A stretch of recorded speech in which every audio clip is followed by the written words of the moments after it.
Se você ficar comigo até o final nesse vídeo, vai ficar muito mais fácil você garantir a sua aprovação no concurso do TJ São Paulo de nível médio, que está aberto agora. R$ 9.100 de remuneração. Esse concurso promete chamar demais, gente. Teremos 2.130 aprovados e a tendência é que eles zerem a lista, que eles chamem todo mundo. E eu garanto que seguir esse passo a passo que eu vou te ensinar aqui de forma muito prática, muito direta, é a única chance que você tem de chegar altamente competitivo no TJ São Paulo, inclusive começando agora, tá? E se você, preste atenção nisso, já está estudando para o TJ São Paulo, já fez provas anteriores e está acima de 80%, você provavelmente já faz isso que eu vou ensinar aqui. Só que aí você tem que entender que você está no caminho certo, você tem que continuar fazendo o que você tem feito, tá? Provavelmente você vai garantir a sua aprovação se você continuar firme e, claro, se você se adaptar às mudanças que nós tivemos.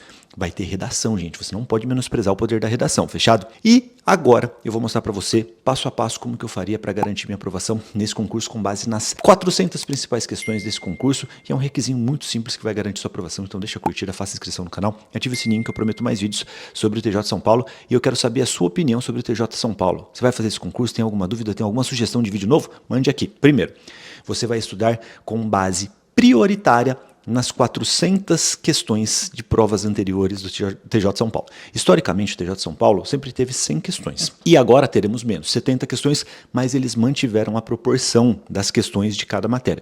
Então isso daqui é muito importante. E você vai ter essas 4 últimas provas de escrevente do TJ São Paulo para priorizar no seu estudo, fechado? E você vai estudar com essas questões. Você viu que eu falei estudar? Você não vai só fazer as questões. Você vai fazer a questão, vai errar a questão, não tem problema, é até mais fácil quando você erra para você aprender aquele conteúdo que é o que importa, e aí você vai brincar com essa questão, você vai transformar o que está errado em certo, você vai brincar primeiro de detetive, claro, tentar achar os erros de todas as alternativas, e também você depois vai brincar de engenheiro, você vai reciclar aquilo que está errado, você vai transformar o errado em certo, você vai fazer engenharia reversa, e aí, claro, para você fazer isso, você vai ter que pesquisar dentro de um material que faça sentido para essa prova. Por exemplo, um exemplo muito simples aqui. Eu vou fazer uma questão de português, certo? De crase. É uma questão que está ali, né? A primeira questão, que normalmente a primeira questão é de interpretação de texto, né? Mas você entendeu. A primeira questão que eu estou fazendo aqui, na última prova do TJ São Paulo, é uma questão sobre crase, questão simples ali de português, que é um tema que historicamente é bem cobrado. E aí, você errou a questão. Você não sabe de cabeça as regras da crase. E assim, se isso daqui estava na última prova do TJ São Paulo, a tendência é que esteja de novo no próximo concurso. Não a mesma questão, é claro, só que há uma questão parecida do mesmo tema com uma roupagem diferente. O que você vai fazer? Você vai acender um alerta de perigo, porque você não domina o tema de crase, com foco naquilo que historicamente a VUNESP cobra, e aí você vai estudar esse tema de crase. Você vai pegar, por exemplo, o que eu recomendo, né? Sempre, os materiais enxutos. Você pega o material enxuto de português, que nós temos disponível na aprovação ágil, e você vai estudar só aquele tema de crase com o conteúdo escrito, tá? Você não vai para videoaula, não. Para de estudar fofo. Porque provavelmente você vai muito mal em provas, se você vai mal em provas, porque você não tem velocidade e qualidade na interpretação de texto, porque você pratica pouco, você lê pouco, você faz poucas questões, você fica só se afogando no YouTube, em videoaula, e a sua prova vai ser escrita, tá? E aí você vai estudar todo aquele tema de crase ali no seu material enxuto e vai fazer, sabe o quê? Você vai abrir um site de questão, ou qualquer plataforma, né? A gente tem também até as questões mastigadas em vídeo lá da aprovação ágil, e você vai fazer mais 5 questões da VUNESP de provas recentes, podem ser de outros órgãos aqui, sobre crase, de nível médio. Cara, você dominou o padrão VUNESP, provavelmente você não vai errar mais nenhuma questão de crase da VUNESP. E olha só, você matou um tema importantíssimo, gente. Nós fizemos um levantamento recente aqui com mais de 150 mil questões de português. Claro, português, né? Nós fizemos primeiro, porque é a matéria mais volumosa em termos de questões. 86% das questões estão em 5 tópicos. Então, você tem que dominar esses tópicos. Quando você estuda pelas questões, com essa lógica que eu estou te ensinando, você vai pegar a última prova do TJ São Paulo e fazer a questão 1, a questão 2, a questão 3, você vai navegando naqueles temas que são mais recorrentes. Se você fizer só isso daqui, só esse estudo, de primeiro fazer a questão, errando ou acertando, não tem problema, aí você vai identificar os erros, transformar aquilo que está errado em certo, para fazer isso, claro, você tem que dominar o tema da questão, você vai estudar essa questão e ainda, se você errou a questão, faz uma bateria de 5, 10 questões sobre aquele tema. Cara, você nunca mais vai errar nada. Você vai provavelmente, errar nada não, né? Porque nesse tipo de concurso sempre vai ter algum vacilo ali, você vai errar alguma coisa, tem que mirar nos 90%. Só que você vai virar uma máquina de acertar questões, cara. Provavelmente você vai flutuar ali nos 90%. E é isso que vai garantir sua aprovação. E você vai usar essa mesma sistemática em todas as matérias, gente. Em todas. principalmente nas matérias de direito e português, né? Porque aqui tem uma base muito sólida dos materiais enxutos, faz muito sentido que você aproveite a estrutura do material enxuto que não tem desperdício, tem foco naquilo que é historicamente cobrado. Em matemática e raciocínio lógico, aqui eu faço uma observação. Aqui, essa dependência das videoaulas até fazem algum sentido em algum momento, porque é difícil você ter um material escrito que seja de alta qualidade para essas matérias, o que nem faz tanto sentido às vezes, porque a dinâmica do professor ali te mostrando algumas coisas pode ajudar bastante, tá? E aí você pode também, é claro, mergulhar na videoaula daquele tema, tentar achar uma resolução daquela questão. O ideal, gente, em matemática, raciocínio lógico, é você seguir isso que eu vou te falar agora, tá? Para de ficar vendo conteúdo teórico e comece a errar mais questões. Você tem que errar. Você tem que sofrer ali no processo. É o sonho de todo professor que você faça isso, porque ele sabe que você vai evoluir. Você erra muito nessas matérias porque você foge dos problemas. E, inclusive, um problema grave aqui, viu? A maioria das pessoas não consegue nem começar a executar a continha, né, que às vezes tem ali na sua questão, porque não consegue interpretar o enunciado. Lembra do que a gente conversou antes de você parar de estudar FOF e começar a estudar principalmente com material escrito? Isso daqui vai fazer muita diferença, tá? Então, claro, em matemática, raciocínio lógico, até faz sentido você focar em uma videoaula. Em informática não faz sentido, gente. Sendo muito sincero, os professores de informática odeiam quando eu falo isso, mas é a verdade. Você só precisa disso, tá? Você vai fazer engenharia reversa, que eu te mostrei aqui, né? Identificar os erros de cada alternativa, tentar transformar, quando é possível, claro, né? Tem um contexto da questão, aquilo que está errado em certo, então você está brincando com a questão e aprendendo aquele conteúdo, e depois você vai fazer um passinho a mais que vai garantir uma nota muito alta em informática. Você vai pegar a sua máquina, o seu computador, e vai abrir aquele programa que você fez da questão, por exemplo, uma questão, sei lá, de Excel, de Word, você vai abrir o programa e vai fazer aquilo que está no comando ali da questão na sua máquina. Duvido que você vai esquecer esse conteúdo depois.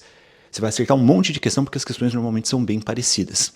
E claro, pesquise com conteúdo escrito, gente. Se é alguma coisa, sei lá, sobre hardware, sobre qualquer outra coisa, tá no seu computador, cara, tá no seu celular. Seja mais efetivo nos estudos, para de ficar dependendo de videoaula, gente. Sério, isso daqui vai mudar para sempre a forma como você aprende, fechado? E aí, nas matérias de direito, você vai fazer só questões de engenharia reversa e um hackzinho a mais aqui, que vai provavelmente te deixar muito alinhado com aquilo que é historicamente mais cobrado. Você vai fazer a questão em engenharia reversa do jeito que eu te mostrei aqui, transformar o errado em certo, bonitinho, e aí você vai ver qual é o capítulo que está sendo tratado naquela questão. Por exemplo, vamos dizer aqui que você esteja estudando processo civil e caiu uma questão sobre citação. Aí você vai fazer o quê? Você fez a questão, engenharia reversa, você vai abrir o seu material enxuto, de preferência, o material que você quiser aí, mesmo que ele tenha um monte de desperdício, pelo amor de Deus, foco, gente, na parte de direito, na legislação, lei seca, tá? 98% da prova aqui, de acordo com as pesquisas que nós fizemos nas últimas provas, ou seja, só uma questão de direito fugia da lei seca.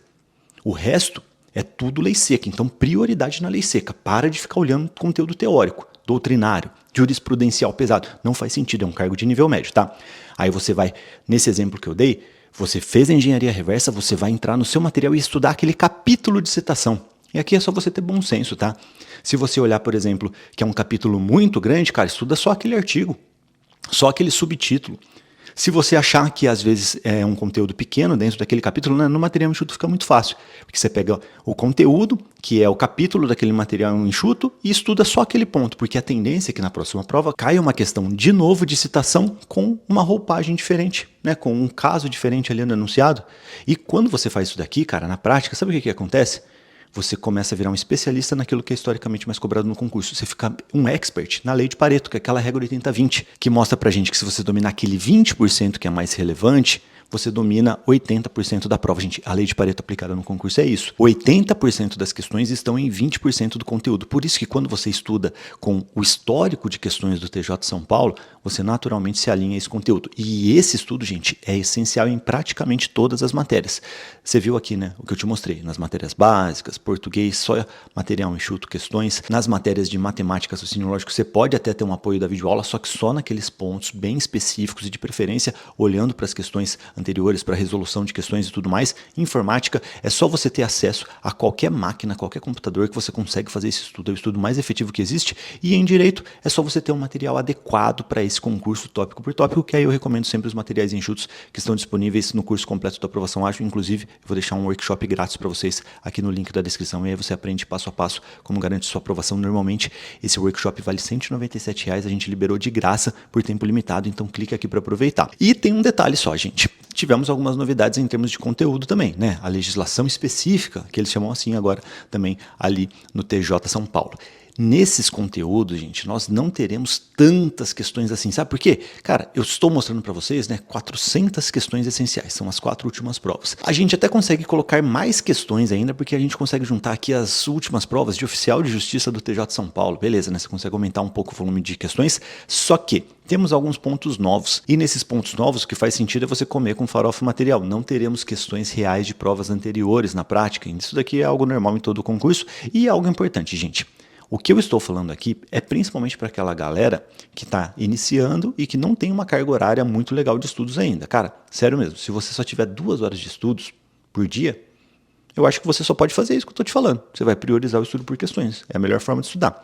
Se você tiver uma carga horária mais legal, aí eu recomendo que você siga de forma muito completa, passo a passo, o que eu ensino no workshop. Que aí você vai estudar principalmente na parte de direito, metade do tempo com material, metade do tempo por questões. Na parte de direito, faça isso, se você tiver uma carga horária melhor. Porque o TJ São Paulo tem um conteúdo pequeno. Sério, gente. Eu sei que o iniciante às vezes fica assustado. Compare com outros TJs, com tribunais federais. Você vai ver como o conteúdo do TJ São Paulo é relativamente pequeno. Nós temos muitas matérias ali, mas o conteúdo é pequeno. E, sério, gente, siga esse passo a passo que não tem erro. Você, desde o começo, tem que estudar pelas questões.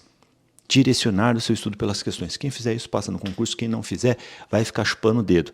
Vai seguir aquela lógica que o cursinho quer empurrar para você, né? De ser concurseiro para sempre, concurseiro vitalício. Ah, não, depois de 2, 3 anos você consegue resultado. É claro, fica estudando fofo durante 2 anos, você acha que vai passar em alguma coisa? Não vai. Quer seguir esse passo a passo que eu estou te mostrando aqui, você consegue ter chance de primeira, fechado? E agora, conte aqui o que você achou disso, se você pretende seguir esse passo a passo. Veja o workshop, porque lá eu mostro em detalhes tudo que você precisa fazer. E claro, gostou do vídeo? Deixa a curtida. Não gostou? Deixa descurtido e me conte por quê, não tem problema. Eu prometo melhorar nos próximos vídeos. E também, claro, muito importante, faça sua inscrição no canal, ative o sininho para receber as notificações dos próximos vídeos. Baixe o aplicativo da Aprovação Ágil, que está disponível de graça na loja oficial de aplicativos do seu celular. É só pesquisar pela Aprovação Ágil que você vai encontrar. E claro, siga o Bitolê em todas as redes sociais. Eu prometo te ajudar em breve com mais vídeos do TJ São Paulo. Um abraço, a gente se vê em breve. Tchau, tchau.